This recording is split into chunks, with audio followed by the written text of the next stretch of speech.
Alright, this video is going to be a response to some comments that I received on one of my earlier videos on gun control. I've been kind of doing a redo of my gun control series, and I had a video called Gun Control to Gun Violence, and I had a actually fairly productive comment exchange, which is rare in any of these formats where people can leave comments, with a YouTube user by the name of uh, Quanslog. I might be pronouncing that incorrectly.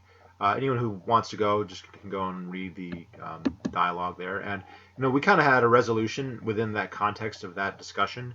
So this is not an attempt to extend that debate or kind of keep that argument, if you want to call it that, going, because I think that we kind of did reach a certain degree of agreement. But he brought up some interesting points that I think are worth discussing in more detail.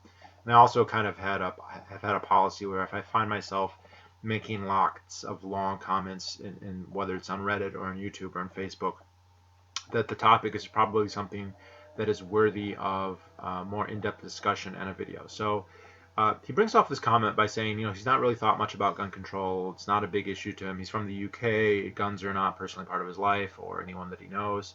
And so, when he became realized that it was an issue that there was some controversy around, he basically just went to the Wikipedia page on gun violence and read that and walked away with the impression that clearly gun control can lower homicide rates, and that whatever benefits there are to the personal ownership of firearms, that they don't outweigh an increased homicide rate, and therefore gun control is warranted.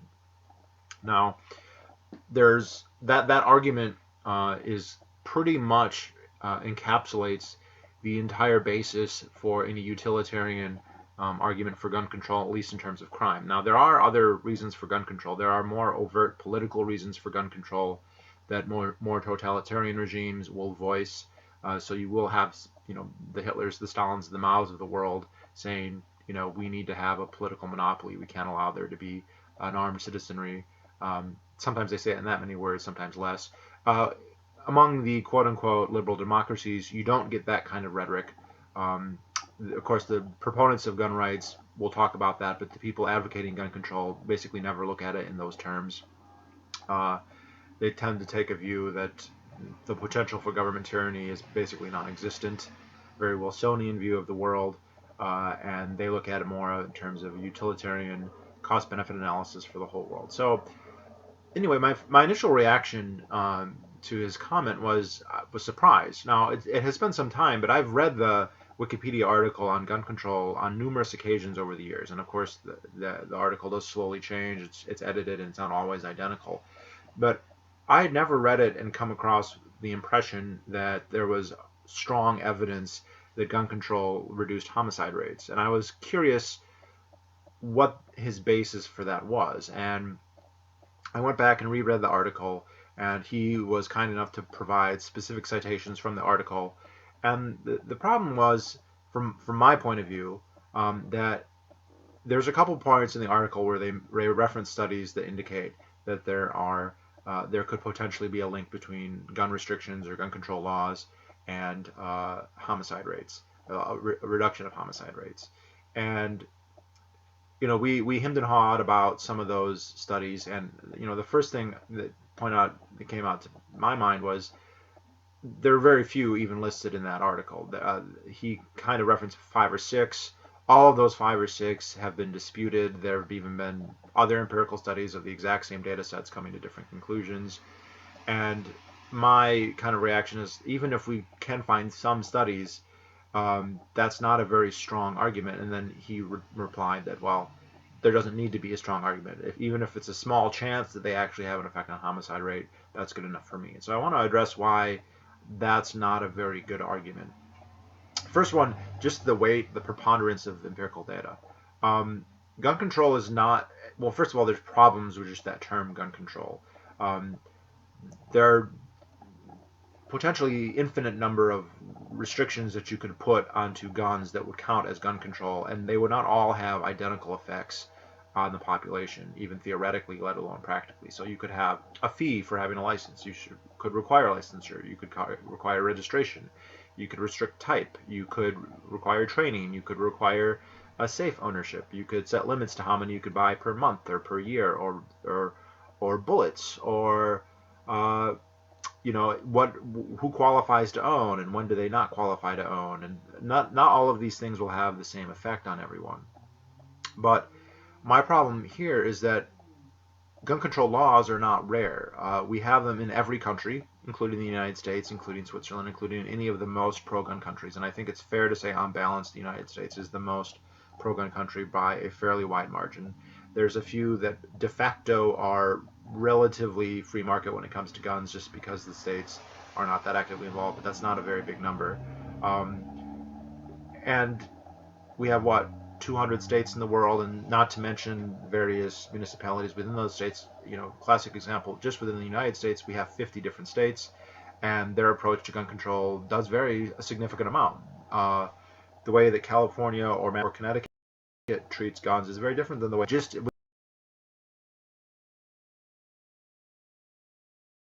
within the United States there are something 40 or 50,000 different gun laws applying to different states, to different municipalities, and of course federal laws. And that same telescoping or expansion of laws is probably applicable to a lot of other countries. So gun laws in the UK are probably not uniform everywhere between Wales and Scotland and London and Cardiff or wherever else.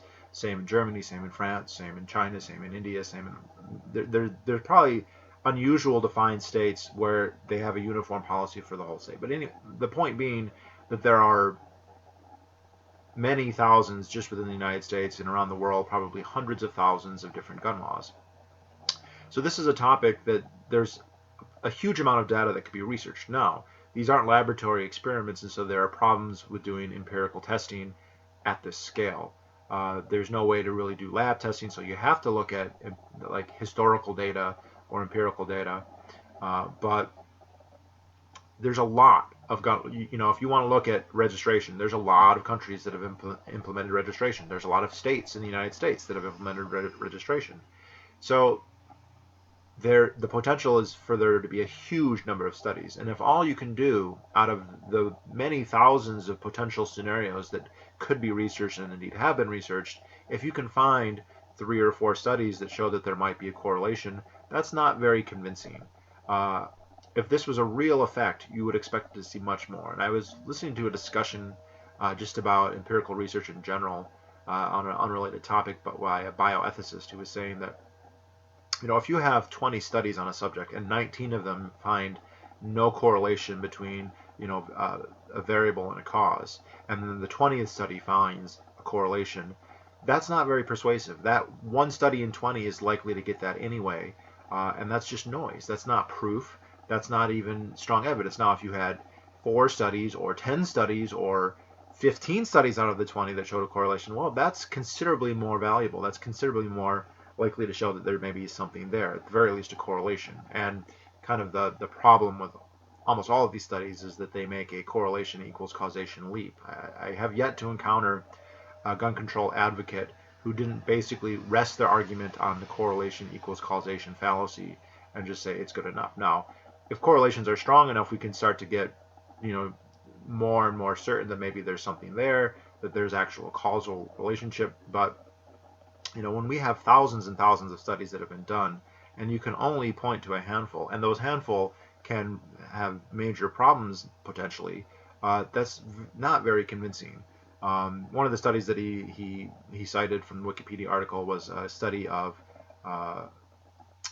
Connecticut in 1995 implemented handgun registration, which is something that is fairly common. The first handguns I bought in Michigan were registered by the state. Michigan had a handgun registry basically to stop black people from getting guns. But yeah, so Connecticut implemented this gun restriction in 1995. The crime rate went down.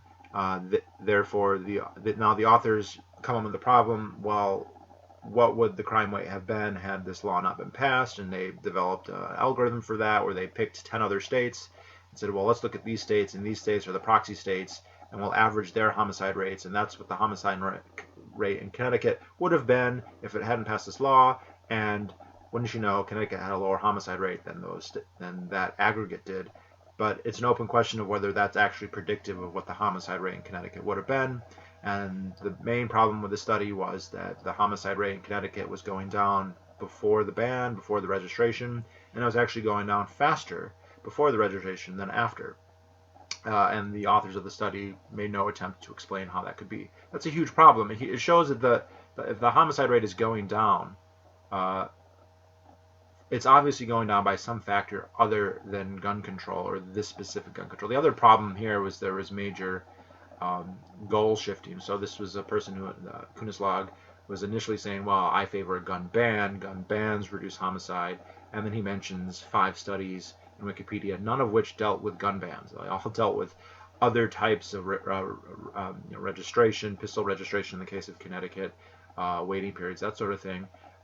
Those are not gun bans, so the problem with the term gun control, it's so nebulous, is you can do that. But the wider point being is that there's a huge amount of studies out there, and very few of them are finding anything, and even those are problematic. But even if they weren't, even if these studies were unimpeachable, even if this Connecticut study, there's another one in DC, there's another one in South Africa, even if these studies couldn't be picked apart, 5 or 6 studies for the entire world for a 100-year period is not very strong evidence.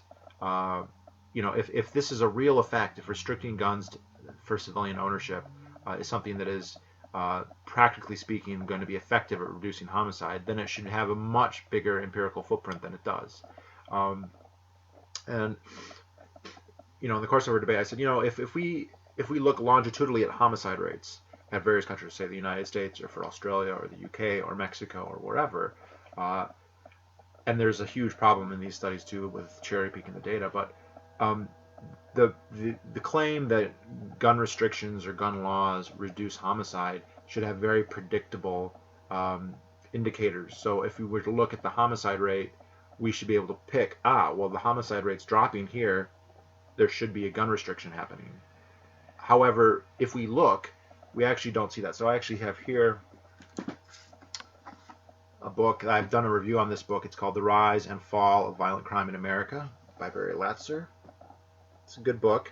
It's not about gun control. In fact, guns are, other than their role in crime as being used in the commission of crimes and parsing out the data, on that variable, it doesn't really attribute gun control or gun availability in any way to violent crime. But I just wanted to use this one chart. This is a homicide victimization rate 1900 to 2013 of the United States. And as you can see, we've got 2 very dramatic drops, one after the 1930s and one again after the early 1990s, with, half a dozen smaller peaks. And for the proponents of gun control to have a really strong argument here, they would have to say, well, there was gun control here and here, and maybe these smaller subsequent peaks as well. And there just isn't. Now, there's thousands of gun control laws that have been passed in the United States, and there indeed were some that were passed at those periods, but even the proponents of those laws don't attribute the crime drop to them. So, yes, the Brady crime bill was passed in 1994, which is not too far. It's a little bit after the crime started to drop. Crime kind of peaked. Looks like this, 1991, 1990, 1991. You have the Brady crime bill in 1994, but the drop is obviously then preceding it by 3 years. And even the proponents of that bill, if you're familiar with it at all, there's no way that it can account for the drop in violent crime. This is the same drop in violent crime that we see in, say, the UK or Australia. It's a very similar case in Australia. I don't have the graphic here, but if you look at the homicide rate, overall homicide rate, or just the gun homicide rate, either one in Australia, there's ebbs and flows, there's peaks and valleys, and there was a very dramatic decrease that began in 1988. And in 1996, 1997, they passed a very restrictive ban on all types of weapons. And people will say, well, there we go, that's what lowered the crime. Yeah, how did it lower the crime 10 years before it was implemented? Clearly, there are some other variables, probably a combination of variables that are contributing, and the role of the gun ban is unclear at best. Very similar to the UK. Again, they've always had low homicide rates relative to the United States, although for methodological reasons, they undercount their homicide rate by potentially a significant factor, not to the point that it would be the same as the United States, but higher than they currently indicate. But in any event, their homicide rate slightly increased after gun control. It wasn't dramatic. It wasn't the bloodbath that maybe some NRA proponents would have kind of wanted it to be, but it didn't keep going down. It went up for about 7 or 8 years, and then it continued on its trend of declining. So that's really not evidence at all that gun control is doing anything. And these more restrictive studies, are often not looking at total bans like the Connecticut law. But there's so many. I mean, we have 50 states. It's not like Connecticut's the only state that has that exact same law, pistol registration. Michigan has pistol registration. And I live in New Hampshire now. There's no pistol registration. New Hampshire has among the least restrictive gun laws in the country, and it has the lowest homicide rate. It's lower than Michigan. It's lower than Connecticut's. And, you can always opine correctly that, well, there's other differences between New Hampshire and Michigan and Connecticut than just the gun laws, and you'd be absolutely right that there are. And that's also true between the United States and the UK, and Mexico and the UK, and Australia and New Zealand. Like, these countries have lots of variables, and that makes it very difficult. And people say, well, yeah, it's so difficult, but let's err on the side of caution. I think the burden of proof, if you're going to be denying rights to millions of people, which is what you're talking about with gun control and gun bans, burden of proof really should fall on you. And here's the other kind of side of this coin. If you're going to deny somebody their rights, and you need to have a really good argument. You can't say, well, the evidence isn't very good, but it doesn't need to be good. It can be, minimal. It can just be plausible, but unproven. That's good enough. That is, if we were to adopt that as a principle, we would ban everything. And I pointed out in the discussion with him, there's lots of other things that kill people: swimming pools, boats, motorcycles, bikes, knives, alcohol, cigarettes, basically all drugs, prescription drugs and non, doctors, trains. There's all kinds of things that kill people, and all of them have some utility. People buy them and use them because they like them. No one goes. There's a certain logic to some of the gun control arguments. If we were to ban guns, there would be a reduction in the number of people who die from guns accidentally. There would be a reduction in the number of people who use guns to commit suicide. Probably wouldn't affect the overall homicide rate, or at least the homicide success rate, very much, if at all. It might lower the accidental gun death, but those are not ethically the same thing. I mean, if we ban motorcycles, the number of people who accidentally die in a motorcycle, it's going to go down. But that's not the same category. Like, someone who dies in a motorcycle accident because they love motorcycles, they're willing to take that risk. That's not morally the same. It's just the same as some people die skydiving, some people die skiing, some people die scuba diving or base jumping. And I'm picking examples here that are obviously risky, but almost any activity you can do is going to have some degree of risk. And people are aware of that typically, especially if something that's known to be dangerous, like base jumping or skydiving. And we're going to get a certain number of deaths and injuries associated with those activities every year. And you could just say, well, if we banned that activity, then those accidental deaths would be eliminated, unless we talk about people who base jump illegally. And presumably that number would be far smaller than the number that do it legally. But people understand, if you want to take that risk, it's your life, you ought to be able to have that choice. If you think that the thrill or the excitement or the fulfillment you get out of taking part in a risky behavior, and whether that is riding a motorcycle without a helmet or drinking alcohol for a birthday party, both of which raise the chances that something bad could happen to you, that's your choice to make. And if you die, that is not strong evidence that other people should be banned from doing those activities. If you die from an accidental gun death, the people who die in accidental gun deaths are almost always going to be people who like owning guns, who do own guns.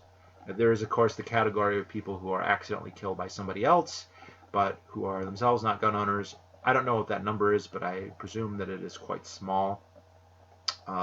Even the studies here would show that, right? If you don't own a gun, the chance that you're going to accidentally be killed by a gun is vanishingly tiny. Even if you do own a gun, the chances that you die from a gun accidentally are vanishingly tiny. So that's not the same as homicide. Everyone agree, and that's why there is such an emphasis, I think, or even a conflation with homicide, because homicide is a different moral category and a more serious. It's a more serious issue than a suicide or an accidental death. And he was commenting because one of my videos was just about the fact that we use these conflating terms, gun violence, gun deaths, to then subsume suicides and accidental deaths, or even justifiable homicides, in with homicides, and then you get a larger number and you pretend that we have 30,000 gun homicides in the United States when we really have 11,000 gun homicides in the United States, and that most of the gun deaths in the United States are self-inflicted or suicidal. The second most would be homicide, and then third by a considerable margin would be accidental deaths. That first category and that last category are not the same either with each other or with homicide. So if the burden of proof very much needs to fall on you, and he also, I think, and this is very common, completely underestimated the utility of guns. People use them in recreation, people use them in hunting, and people use them in self-defense. And one of my videos was just about the frequency of their use in self-defense. This is a hotly debated topic. It's something where good people can disagree on the rates, but they can't deny that it happens. And even the most minuscule rates, even the tiniest estimates, are substantial when compared to the number of people who are killed with guns every year, or who are victimized by guns, even people who aren't killed, but say are the victims of an armed robbery or an assault of that sort. And the best estimates, the numbers of people who use guns defensively, dwarf by a huge margin the number of offensive, violent gun uses. Almost always non-lethally, almost always with the gun not even being fired, and in the cases when it is, it's justifiable and not something that can be just swept under the rug is insignificant.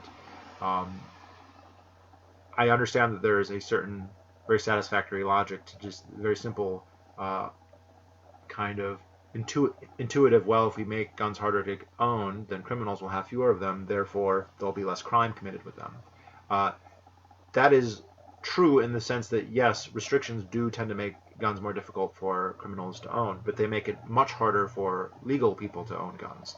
And so, say a ban, yes, it will become more difficult for potential murderers, homicidal maniacs to get guns, no question. But they'll still have the ability to do so, at least in many cases. Or if you're willing to commit a crime, especially if you're tied into a black market already, and given the frequency that gun deaths are related to drug markets, this is not, a merely theoretical fear. Their availability of guns is going to be reduced less than law-abiding citizens who will simply not buy, and that's what makes it more complicated. You are reducing the firepower of the potential victim class relative to the victimizer class. There's another simplification here that's often done where it seemed that guns and crime are correlated in a way that they just aren't. Like, again, this book, which is not attempting to really get into the gun control debate, it's just about violent crime. I say that, but then the American flag is drawn with bullets, but okay. But if you read the book, guns figure very, very little into the analysis, and it's more about drugs and more about single-parent homes and what percentage of the population is the age that's most likely to commit crime, right? So if you have a baby boom, if you have a lot of children, when those children are 18, 19, and 20, it's very likely going to be a spike in crime because men of that age are the most violent. And when you have a higher proportion of the population that are in that age cohort, you're going to have higher violent crime.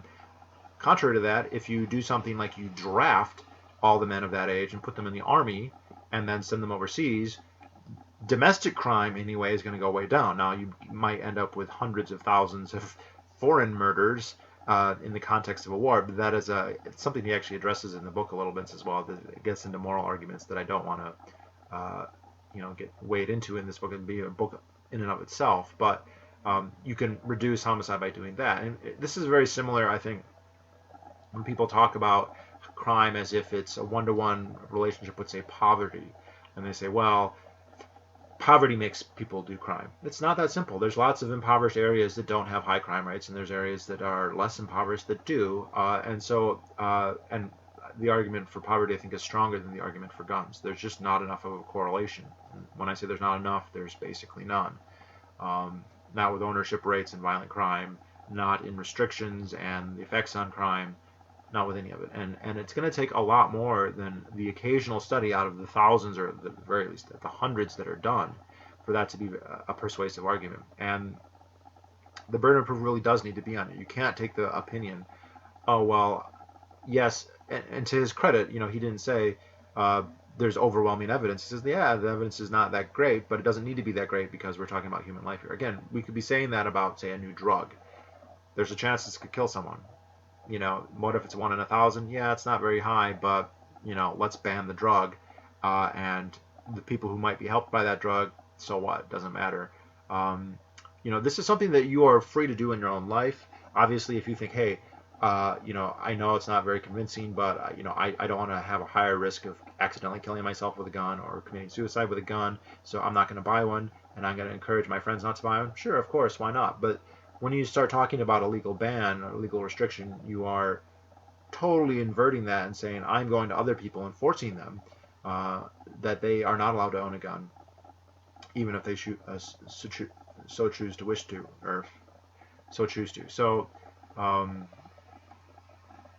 and then this is not even getting into the whole political arguments about deterrence of tyranny, having the right to resist, being effective in that resistance.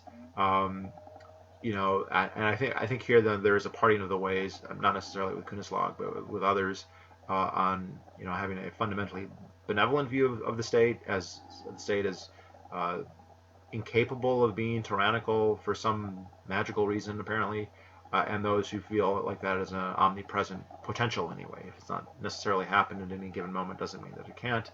And I think actually that's a more irreconcilable difference. But if we're talking about like just utilitarian and crime rates, I mean the evidence is just pathetically weak, especially considering how much evidence there is, how many studies there have been, how many examples we have of gun control. And you really have to cherry pick the data to, if you do gun ownership rates and homicide rates, and you just look at Wikipedia and you compare, the top 10 countries in terms of gun homicide are not the top 10 countries in terms of gun ownership rates. And if you look at the top 10 countries in terms of gun ownership rates, they're not very high on that list, most of them. In fact, some of them are among the lowest. Iceland's in the top 10 per capita gun ownership, and it's basically the lowest homicide rate, or at the lowest homicide rate. And I mean, I've read articles that were purported to show this, and they will, first of all, we're only going to compare these 28 first world countries. We're not going to compare any countries in Latin America. We're not going to compare countries in Africa. We're not going to compare countries in Asia. We're not going to compare Russia. We're not going to talk about China or India or Japan. We're just going to talk about the United States, Luxembourg, Sweden, and then they go through it, and then they'll even say, well, and we're not going to count South Africa either, because that destroys the correlation. And they say, well, South Africa has a history of racial violence that just ups its homicide, and so therefore it doesn't count. In Mexico, that shouldn't count either, because it has a war on drugs, and that's pushing up its gun violence way out of proportion. So special pleading, we're not going to count that. As if both of those arguments wouldn't also apply to the United States, as if there wasn't a history of racial violence in the United States, if there wasn't clearly a racial element to the homicide rate in the United States, which there is, and that there isn't an element of the drug war that's obviously, we can debate what degree of the homicide is directly or indirectly related to the war on drugs, but it's a substantial amount. So blatant special pleading, basically. You have to cherry pick and say, well, I'm only gonna compare the countries that yield the correlation that I want, and not just all the countries in the world, or all the European countries, or all the American countries.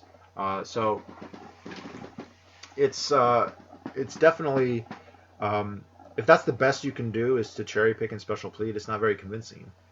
You should be able to do better. If there's actually a connection here, if there's actually a there, then the evidence for it should be a lot more clear than it is. And the occasional study here and there's occasional studies that show that more guns equal less crime. All right, so we have the John Lotts of the world. We have the increasing gun ownership rates in the United States, and the falling violent crime. All right, this is just a basic fact, but we know that the private stock of firearms in the United States is getting larger, that the private stock is also becoming newer, right? So the guns that are going into circulation are more modern, presumably more effective, more powerful weapons than in the past, and yet the homicide rate and violent crime generally is going down. That is not possible or shouldn't be possible if the argument that more gun availability is going to increase homicide. Um, so it is an interesting argument. I understand that we can shop around, and of the thousands of studies we can find one or two or three, all of which had their problems. The Connecticut study, I'll try and find a link for it, maybe put it in the description. I was actually amazed reading the study. The authors right in the study say gun control is a major problem. We need to have gun regulations, and the duty of researchers is to create studies and find empirical data to support gun restrictions. Basically declaring their bias in the description of their study.